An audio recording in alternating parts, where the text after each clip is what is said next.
A warm welcome to Filippo Valsorda and Ryan Castellucci.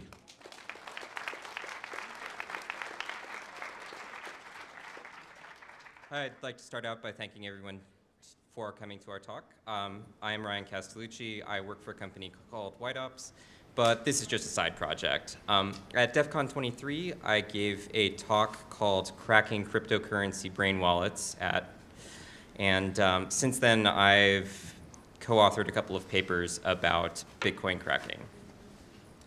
So, hi, I'm Filippo Valsorda. I work at Cloudflare, but just as above, this is a completely side personal project. At the last Hack in the Box in Kuala Lumpur, I spoke about using ECDSA mistakes to compromise Bitcoin private keys. Now, we all know that math is scary and dangerous, and you should if you see someone doing math, you should say something, right? Good, but how is math exactly dangerous for Bitcoin? Obviously, to understand this, we need to understand a bit more about how Bitcoin works. Now, these are the fundamental pieces of Bitcoin. You start with a private key, which is nothing else than random bytes, and you convert that into a public key using some crypto black magic that I'm not going to go into the details of right now. And then you hash that public key to get an address. Now that you have an address, you can use it to receive Bitcoin from other people, because people can use this address to send Bitcoins they own themselves to you. All these addresses are published on the Bitcoin public ledger, which is called the blockchain. So every time an address receives some money, some Bitcoin, that is logged on this append-only blockchain. And anyone has a complete idea at any time of all the addresses that hold any balance. Now, whoever had the private key that generated this address can use that private key to spend the Bitcoin it just received on that address. So far, so good. This is probably something you already knew about Bitcoin. And so obviously, you can also imagine that if what we want to do is stealing Bitcoin without literally just hacking into the server that stores them, or buying a wrench, a $5 wrench to get the money out of the person that owns the Bitcoins. What we will want to do is to somehow compromise or guess or figure out the private key. And here, obviously, the simplest thing that could work is to just try them all sequentially. Now, you start with the private key number 1, because the private key number 0 is not valid. And you do the crypto black magic, you get the public key, you hash into an address, you go to the blockchain, and you check if that private key holds any balance. And then you do the same for 2, you do the same for 3. Now, I swear that this is not all the talk is about. We're not here to tell you that you can just go over all the private keys and steal everybody's Bitcoin. But stupid things sometimes actually work.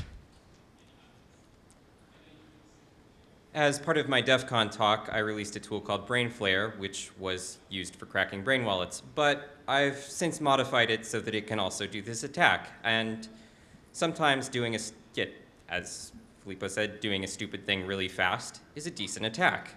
So I did a scan. We actually did find some results. I don't know if I'd say I was surprised, but results. I went through about the first 150 billion possible keys, got 149 hits. This was back in February. One interesting thing I noticed is that there were a lot of patterns that looked kind of like people were deliberately leaving Bitcoin around playfully to see who would take it. And that's really interesting because from some of that, I was able to infer that somebody has actually tried guessing the first 700 trillion keys. And it looks like it was over the course of less than a year. So I'm guessing they have something faster than Brainflare, probably a big old botnet or a GPU cracker. But the highest possible private key is really, really big. I don't know that we have a word for this number, but It's large. So, you know, sequentially searching keys got old. And what's the next thing that I can do that is also dumb, but slightly more creative? Well, patterns.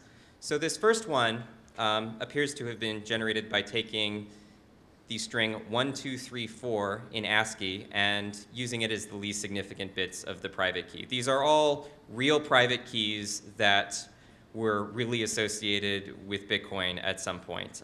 They are all long since emptied, though.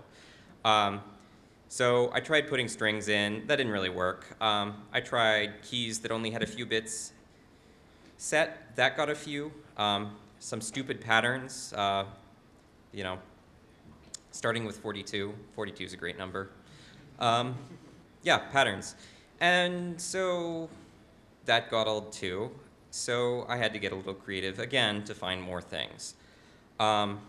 Again, these are all real private keys that really were associated with Bitcoins at some point.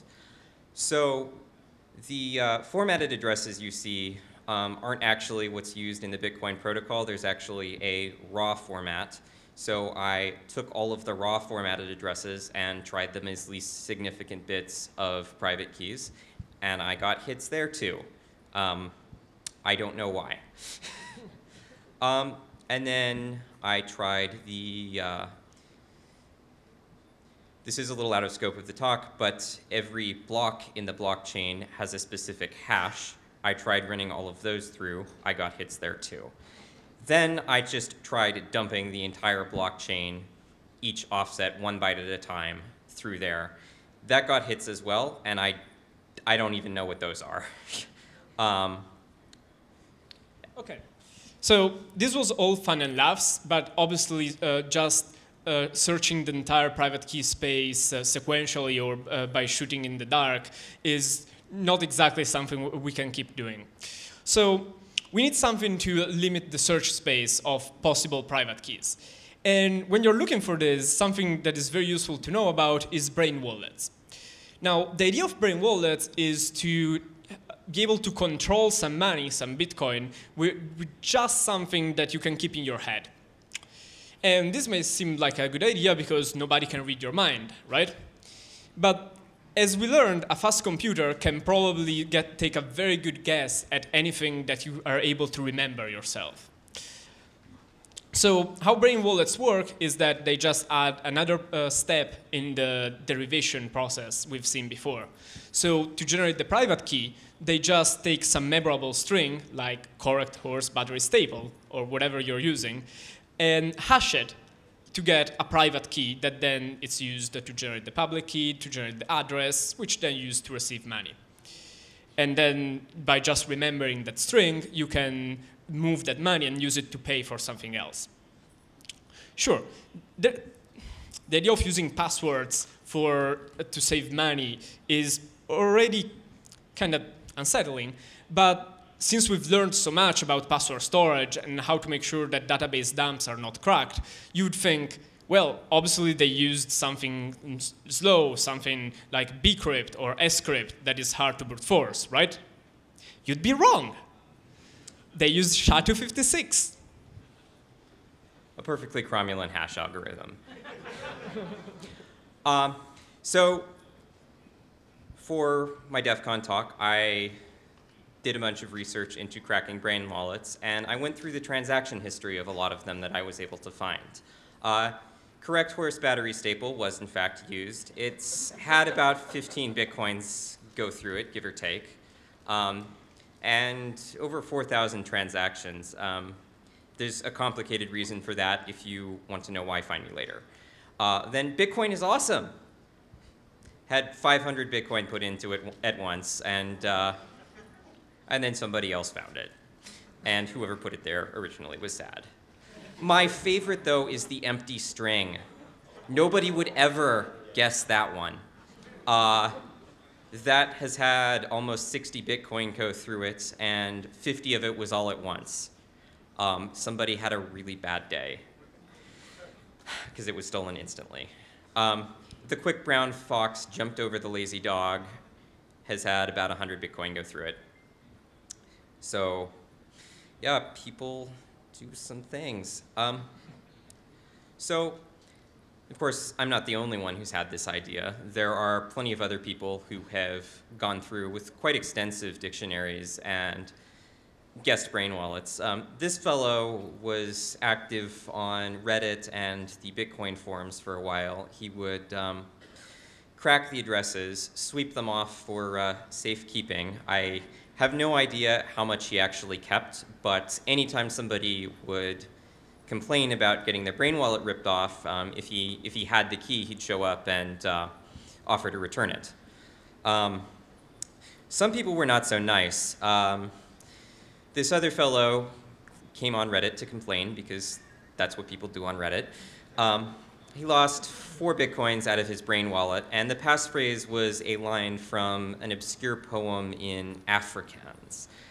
So somebody had some pretty serious dictionaries they were throwing at this, which is really interesting. And if you're curious what sort of performance can be done with this, Brainflare itself, in the latest version, the biggest job I've run in it was checking all 6-character ASCII passwords. That ended up being a search space of a little less than 750 billion. I did that in less than 24 hours for $50 on Amazon's cloud computing service. So. Can you take this? Yep. I mean, Ryan?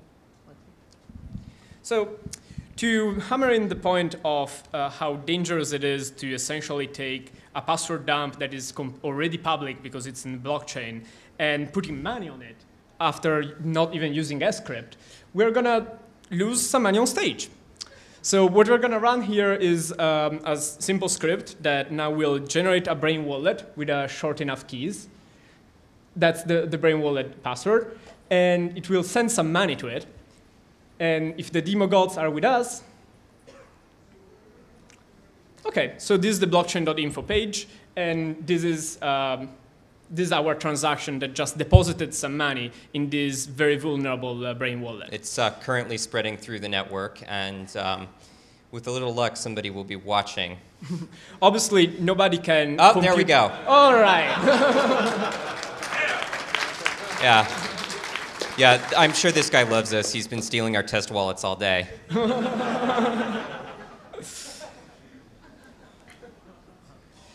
OK.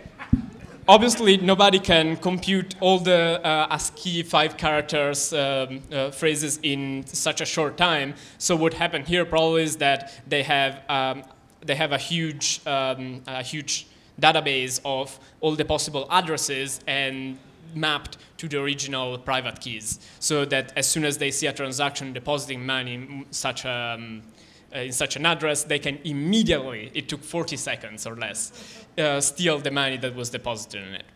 Sadly enough, it used to be that even stronger brain wallets would be stolen on the fly, and instead, right now, we still have some money on a 6-character brain wallet that nobody has swept, which was kind of disappointing.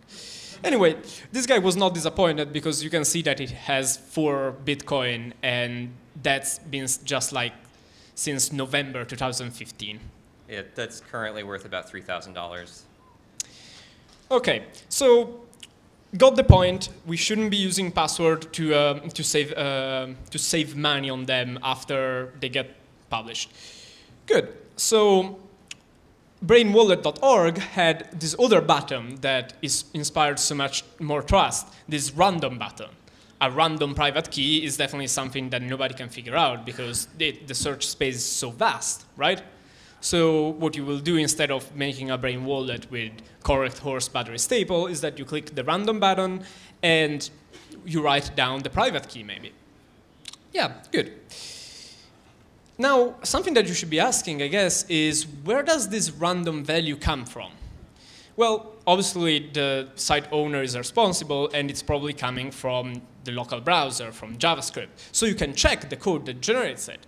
And indeed, it's this function called cryptoutil run bytes, which I'm sure is absolutely fine function that is not fuck.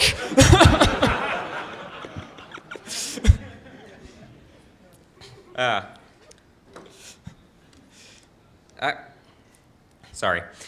So there's still research to be done on this, but the weakest case I could find was the Firefox random number generator.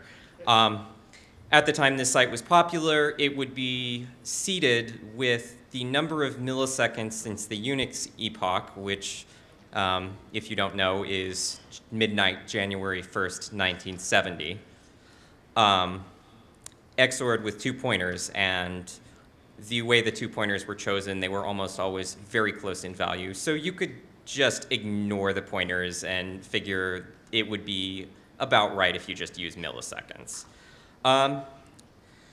So if the seed is predictable, somebody can predict the seeds and replay what would have been generated. And in fact, this happened.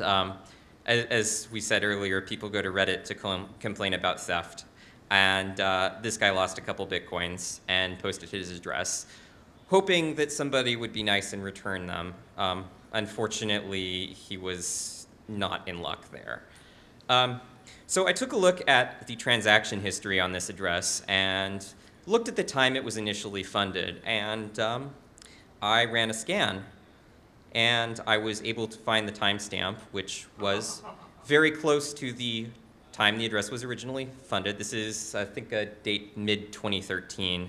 And with the seed, I was able to recover the private key and verify that it matched the address posted on Reddit. So, good. Now we know another way not to generate private keys, Math.random. Good. Note taken.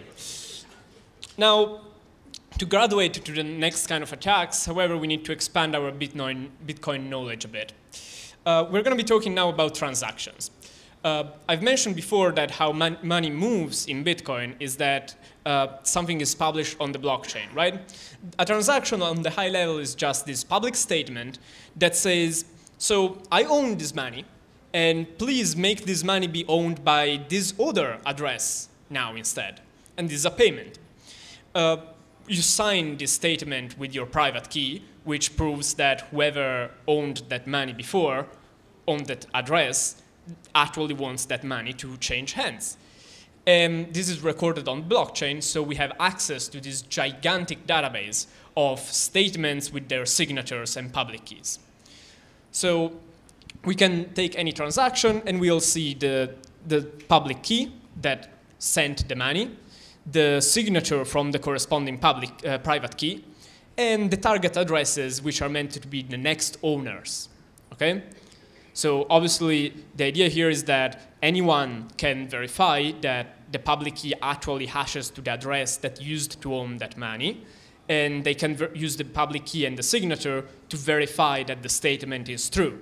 And so the entire network can go to their ledger, to their balance, and say, okay, this address now has a different balance. And this is how money is, how Bitcoin accounting works. Now, obviously, it's not exactly as simple as I put it, and it's much more flexible than that, because transactions are actually full scripts that essentially pose a challenge to someone that has to be solved to be spent. But usually, this challenge is just sign a statement that says you want to move the money. So back to our high-level approach, because this is all we really need to start cracking. Now, next step is what exactly is this signature, right? So the signature is a ECDSA signature in Bitcoin. ECDSA is the elliptic curve digital signature algorithm, an algorithm that does two jobs. With a private key and a message, makes a signature, and with a signature, a public key and a message says, yes, it's true, or no, it's false. Now, a fair warning here. ECDSA is math. So we are about to show math on the slides. If there's anyone with serious sensibility to the topic, you should leave the room now. There is math ahead. Have I been clear? Excellent. So this is how a ECDSA signature looks like. I warned you. Now, let's break it down into pieces a bit.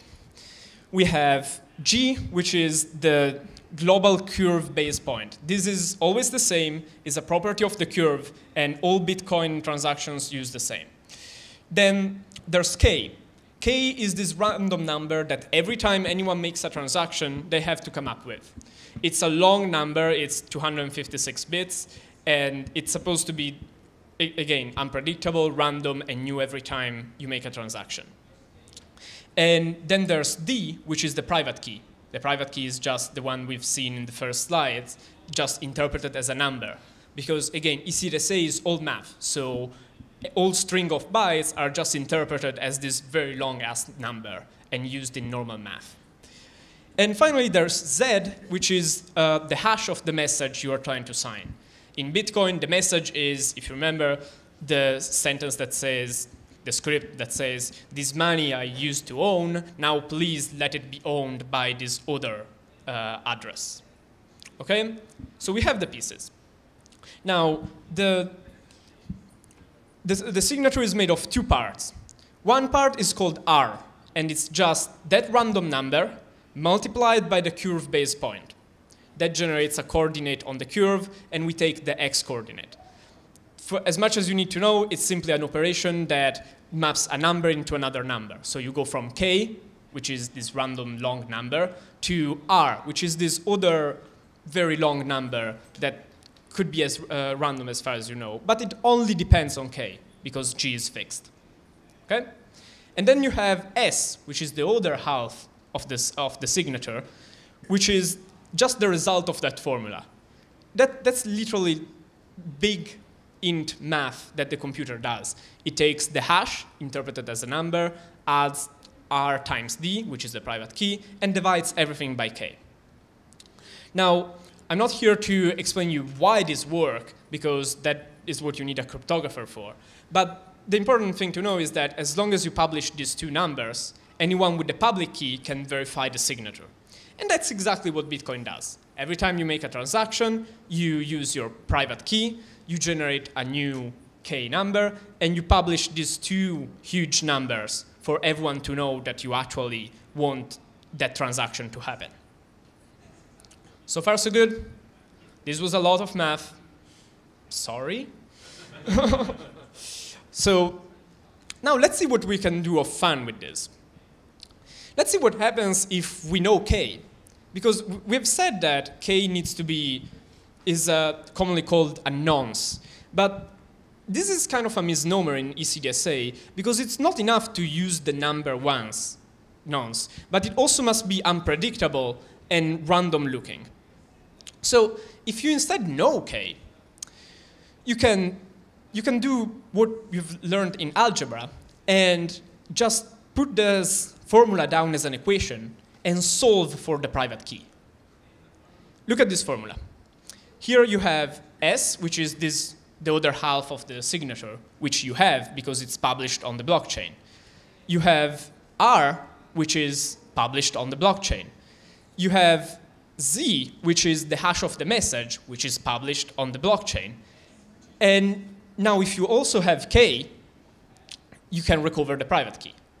So you take this from the blockchain, you take this from hashing the message, and then if you have that last piece, K, the nonce, then you know the private key. And you fall. Sorry. I'm sorry. So how would you know that you have R and you're about to fall? Well, you would know because you would notice that R is exactly K times G. So if you have an hypothesis about what K that has been used is, you can derive R and look for R on the blockchain. And again, the stupidest attack that can possibly work. We just search sequentially.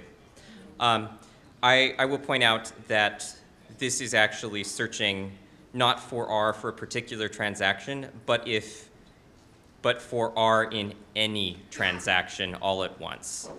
So we let this run overnight. It only got 3 hits, and we only ran through the first 9 billion or so, and I did that like on Thursday.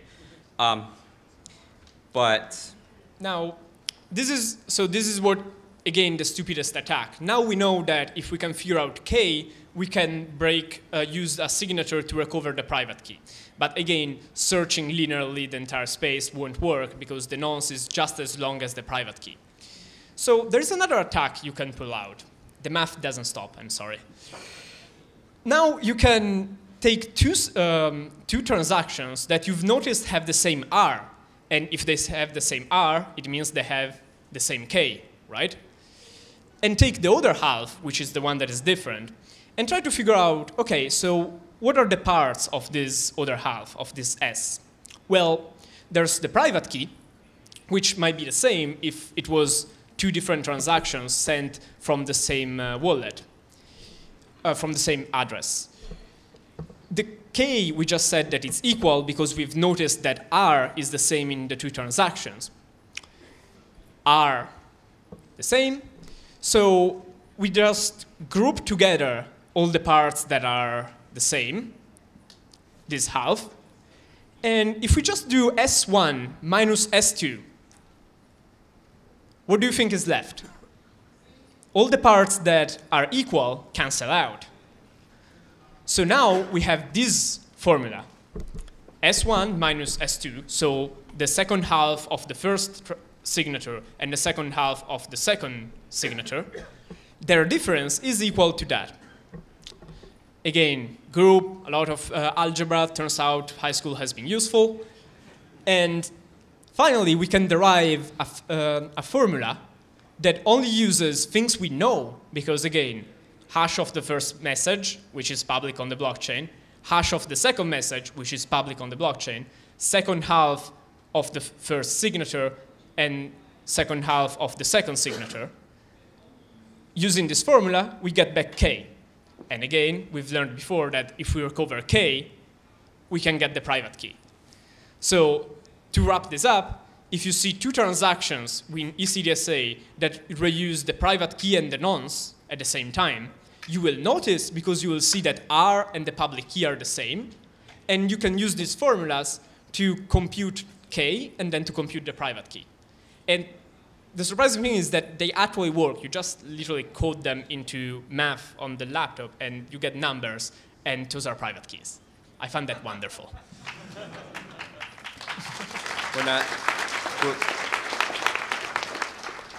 Now, obviously, I can't claim any merit for coming up with this attack, let's be clear. This is a well-known shortcoming with ECDSA, and at the CCC, I think it was 27 C3, it was shown how to use it to jailbreak the PlayStation 3. Sony had used a static number for their ECDSA, for their ECDSA signatures. Relevant XKCD, obviously. And they were able to use it to recover the private key and sign new firmware updates. But others have used it in different contexts. For example, in the context of TLS, the factorable.net team has scanned the internet for certificates that were doing these mistakes and got private keys and published it into Mining Your P's and Q's, which is possibly my favorite academic paper title.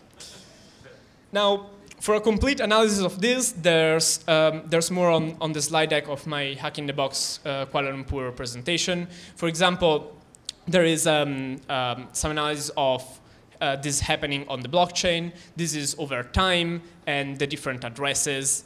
And there are some pretty high profile events that involved this. For example, here is a Bitcoin forum post complaining about losing up to 55 Bitcoins because of bad signatures. This is about blockchain.info not seeding the random number generator well enough on some browsers, and again, losing money. Because if you have a bad random number generator, you risk reusing the same key twice, and you end up with losing your private key. And finally, there was the very high-profile Android bug, where a lot of applications weren't seeding the random number generator at all. And even if you generated your key somewhere else and then imported it on your phone and made 2 transactions, anyone would be able to recover your private key from the blockchain. here we used to have a nice demo because there used to be a bot that would do this on the fly, just like with brainwallets, and it's gone.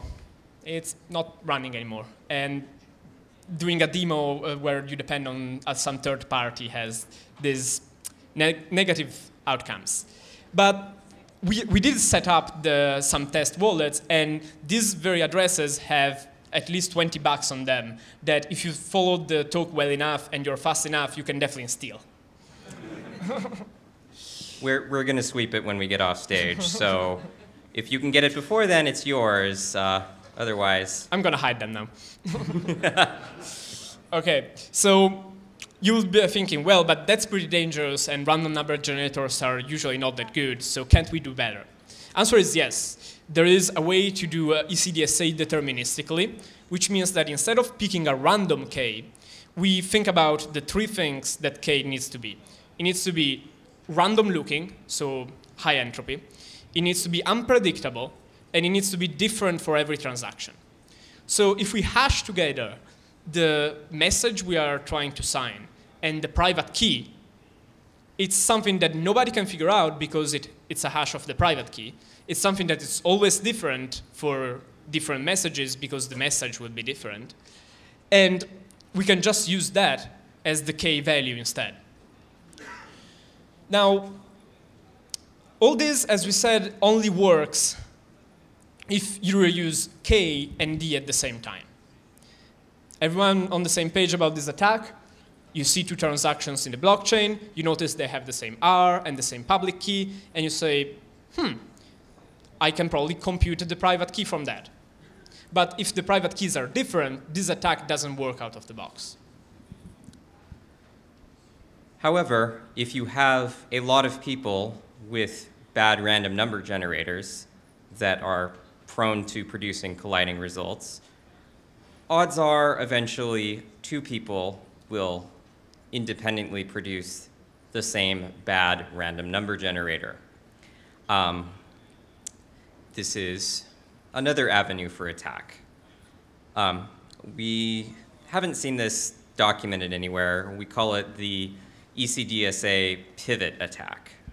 So earlier we mentioned with simple reuse, we see here that R is the same in these two transactions. Therefore, they must have the same nonce.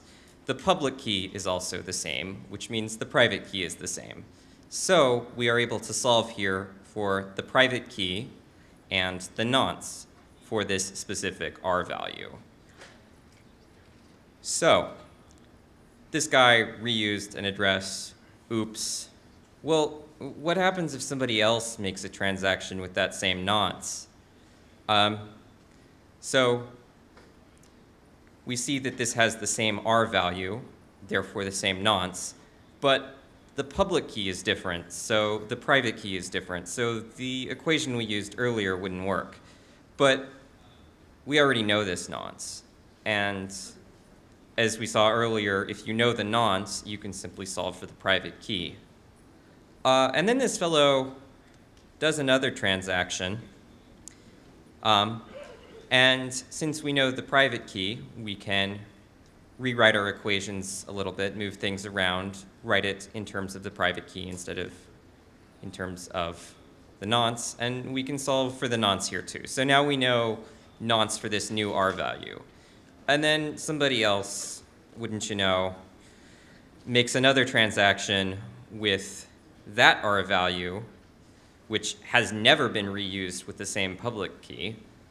But again, since we were able to compute that nonce by going back and forth between private keys and nonces across multiple transactions, we can solve there too.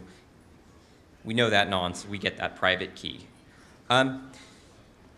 This is not terribly difficult to scan for, and so when that was run, it turned up 719 additional private keys that were exposed as second-order vulnerabilities in this weakness, and close to 100,000 nonces.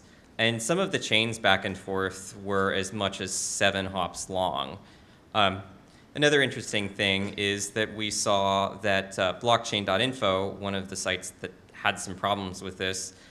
Looks like they figured this attack out on their own and tried to protect as many of their customers' funds as possible. But there was a bot that was attacking this too for a while. We also would have had a demo here, but that bot is also shut down. Something we hand-waved before is that a Bitcoin wallet technically is usually not a single address. Often a wallet is made up of multiple addresses, and so multiple private keys. So this attack can allow the compromise of one of the addresses to cause the compromise of other addresses in the same wallet, just because they share nonces across the different private keys. Right. So another interesting thing that we get out of this is that we see a lot more plain text nonces. And we can analyze them and look at what might have gone wrong. So the first interesting cluster I found were these ones that had the first half of the nonce filled out, apparently at random, and then the second half was all zeros. Somebody put 16 bytes where they should have put 32, I don't know. A real cryptographer will also tell you that such nonces are probably vulnerable just by themselves, because using nonces with too strong patterns is vulnerable to what I'm told is Lattice's attacks. But this is definitely not something you can easily scan for, because you have to target the specific transaction that you know had this mistake. Right, and we don't know of any specific way to find such transactions. The other one we saw is very similar to the first one, except for there was something else at the end instead of zeros. Again, somebody probably put the wrong number of random bytes in their code and bad things happened. My favorite one, though, was this one. This looks like it was uninitialized memory on a Intel machine. At the very end, you can see it starts with, you can see what looks like a pointer at the very end. And so that's another, yeah, that's interesting. But what else can we do? The last one, and very interesting one, is a related nonce attack. So we said earlier that if you reuse the same nonce and the same private key together in two different transactions, you can recover everything. But if you know of an algebraic relationship between the two nonces, for example, the nonces were incrementally generated. One was generated at random, and then out of laziness, the next one was simply one more, because after all, they're different numbers, they're only used once, that's probably okay, right?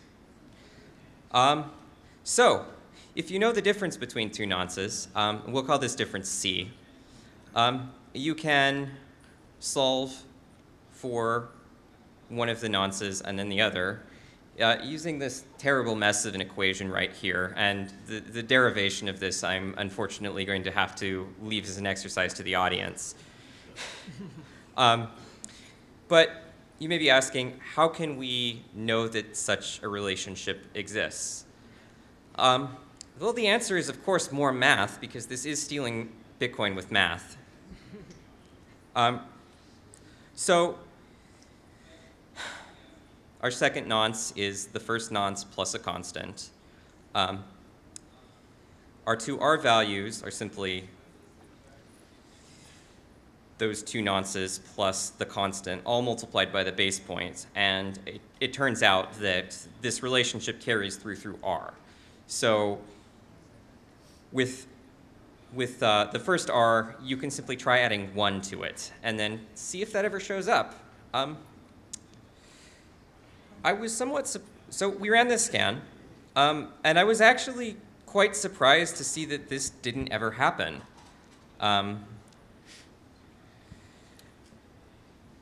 we're confident that there are other patterns that you can look for, that you can still scan for, because nothing stops you from having C being not 1, but something else. And, for example, maybe some bit patterns. And we're confident that someone can run other scans to find interesting ones, because here is really just a matter of creativity. Because the elliptic curves math to do all this is there, and it's essentially just the fact that addition carries over to elliptic curves, where you can, instead of adding 1, you can add the point that corresponds to 1, and point addition results in the same result anyway. This is faster. Okay, excellent. Then, yeah, the remark about faster is that this is actually even an optimization Ryan figured out to scan faster for sequential points, instead of for each point first figure out, add 1 to the private key, and then multiply the private key by G, then you can instead add always the same one. So the secret I kept from you here is that black magic of turning the private key into a public key is nothing else than that, multiplying by the base point. So there's a lot of parallel between nonce and R and private key and public key. So that's also why a lot of attacks or optimizations carry over and even let us pivot between them. And in fact, there were even transactions where we found instances of nonces and private keys being, in various transactions, the same value used as both a nonce and a private key. Well, I just said they're similar, right? Yeah, very, very similar, in fact. And we're still experimenting with more nonce cracking techniques. We're going to try some weak random algorithms and see if we find anything there. And I suspect we will. OK. So this is it for math. You can take a breath. There are no other formulas for the rest of the slides. Now, I will actually just mention a couple other attacks that can happen remotely that don't require hacking or wrenching. And the first one is kind of well known in the Bitcoin industry. It's double spending. The idea is that Bitcoin works because all these transactions are from time to time bundled into a block, and let's not go over the reasons, but it's very hard then to reverse this operation. So they're etched in stone forever after enough blocks have been wrapped around it. If you trust a transaction and you accept a payment and maybe you ship an item or provide a service before this setting in stone block operation, which we call confirmation, happens, what the attacker can do is show you a payment to you and then send to be written into stone a payment to himself.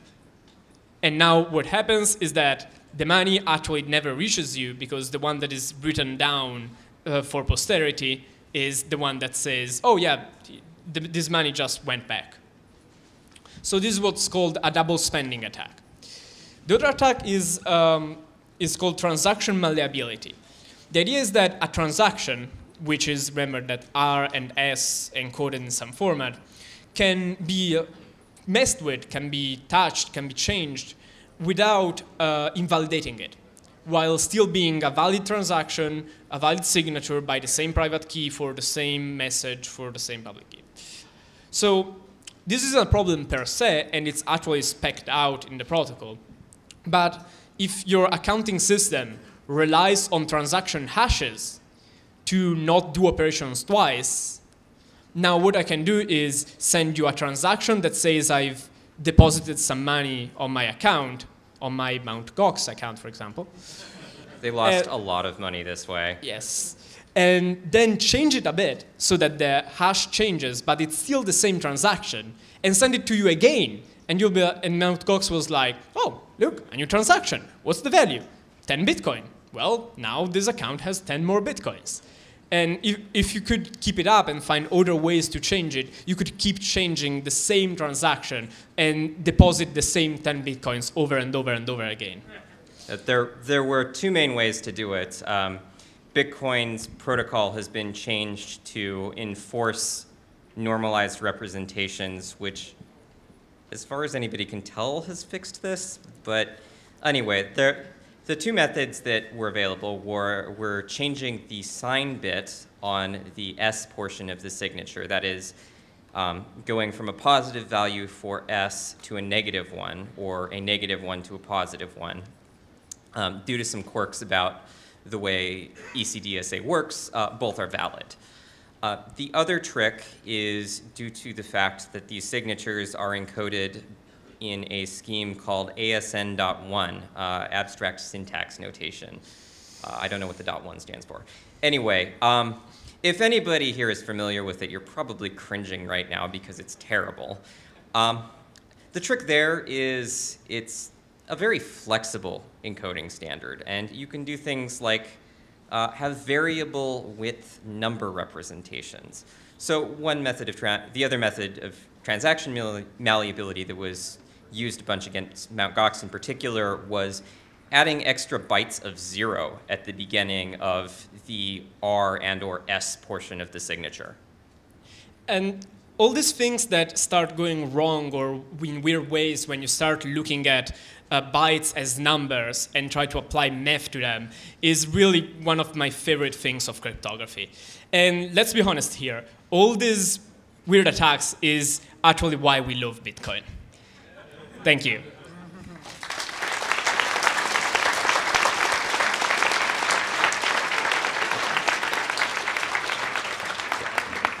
Looks like even if everything else happened, we still have time for a few questions. So, Mike,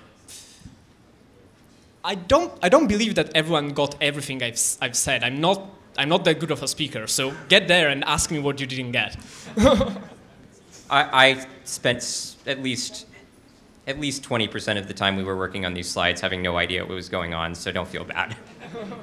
All right, like a quick question. Do you know what curves did they use in those did they use Diffie-Hellman, Edwards curve, what did they use? Bitcoin specifically uses a curve called SECP 256K1, which is defined in a document called Standards for Efficient Cryptography from Certicom, and if you would like the details, you can read them in that document. I might be terribly wrong, but I think the case stays for Koblitz. Yes, curve. It does. That is correct. So it's ECDSA over a Koblitz curve. But these attacks would work on any elliptic curve. What do you see as the future of Bitcoin? Well, the only thing, honestly, personally, I'm concerned with is the future of attacks on Bitcoin. So I'm sure there will be many mistakes coming. But for people that have a lot of Bitcoin. But honestly, the more economic side and changing the world side is above my pay grade. And definitely more drama and geeks with opinions. There we go. Did you guys look at any of the early transactions before they changed to pay to script hash, and were there any attacks against those that were that you guys have ever looked at? To be honest, there weren't enough of pay-to-public key transactions for it to be worth adding parsing code for it. But if you're interested in that information, you could certainly add to the code that's up on GitHub and do that search yourself. Just to clarify, did you say that G was the same for every transaction? Yeah. And then how is it picked? What is this? Elliptic curves, black magic. The base point of the elliptic curve is essentially this fixed parameter of the curve, which in this case is the 256 SEC key. So it's a unique piece of the curve that's used? Yeah. Okay. Yes, it is. It is chosen by whoever chooses the rest of the parameters of the curve, hopefully in a totally trustworthy manner. Look, I'm sure it's fine. So you think it's fine. You think people might be using application-specific integrated circuits to crack some of the brain wallets out there? What do you think's behind? So I actually have a blog post on why Bitcoin mining ASICs are completely useless for cracking passwords. And it is because Bitcoin mining ASICs accelerate Bitcoin mining. They do not generically accelerate hashing. What about building an ASIC for that? You could totally make a brain wallet cracking ASIC, but I don't know why you would. Yeah. And considering it's SHA-256, yeah. But anyway, sorry. Go. Have you tried this in any altcoins or any of the newer? Yes. Yeah. In fact, there is a website called EtherCamp, where if you click new address, it makes a brain wallet for you on Ethereum, and it does not say it's a brain wallet. And the guy who runs this site, he and I don't agree on this. I will just say that. Last question. Oh, sorry. And I have found brain wallets on Litecoin, Dogecoin, and a couple of other altcoins.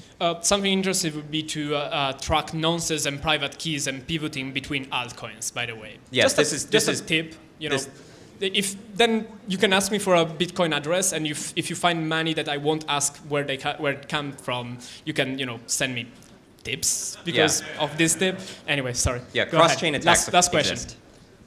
So all of these attacks these attacks seem to arise mostly from client vulnerabilities, poorly coded. None of them arise from the protocol. Do you think there are protocol level changes we could make to make things safer, or are the bad programmers just going to always put people with money at risk?